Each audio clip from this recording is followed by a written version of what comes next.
नमस्कार विद्यार्थी मित्रांनो, स्वागत आहे तुमचं आपल्या स्टडी टाइम या यूट्यूब चॅनलमध्ये। आज आपण इयत्ता 9वी प्रकरण 6वे महिला व अन्य दुर्बल घटकांचे सक्षमीकरण याचा स्वाध्याय आणि उत्तरे पाहणार आहोत। प्रश्न पहिला आहे, दिलेल्या पर्यायांपैकी योग्य पर्याय निवडून विधाने पूर्ण करा।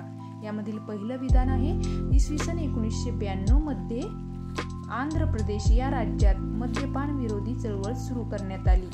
आंध्र प्रदेश हा क पर्याय याचा बरोबर आहे।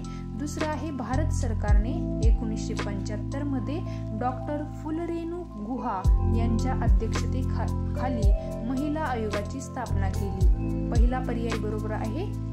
आता पाहूया प्रश्न दुसरा, पुढीलपैकी चुकीची जोडी ओळखून लिहा।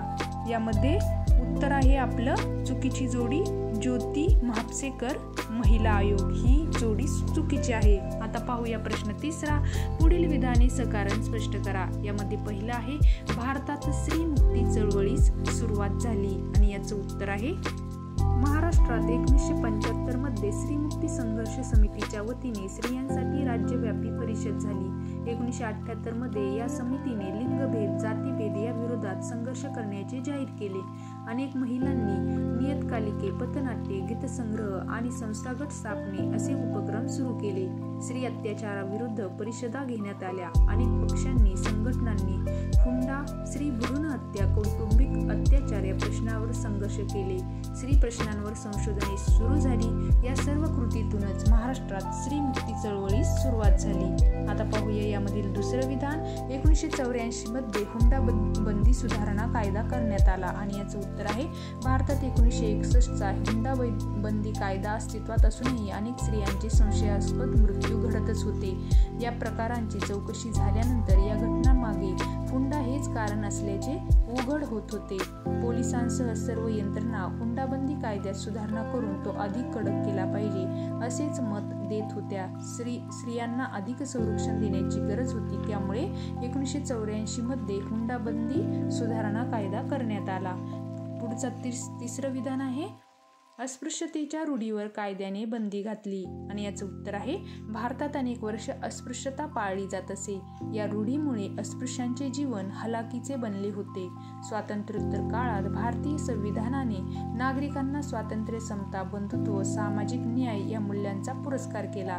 हे घटनादत्त अधिकार अस्पृश्य समाजालाही मिळणे आवश्यक होते। म्हणून अस्पृश्यतेची हीन रूढी नष्ट होण्यासाठी सरकारने या रूढीवर कायद्याने बंदी घातली। आणि यामधील शेवटचं विधान आहे, संविधानाने अल्पसंख्याकांना सांस्कृतिक व शैक्षणिक हक्क दिले आणि याचे उत्तर आहे भारतात विविध धर्मांचे, पंथाचे, संस्कृतीचे आणि विविध भाषिक लोक राहतात। यातील अल्पसंख्य समूहांना आपली संस्कृती, परंपरा जपण्याचा हक्क असला पाहिजे।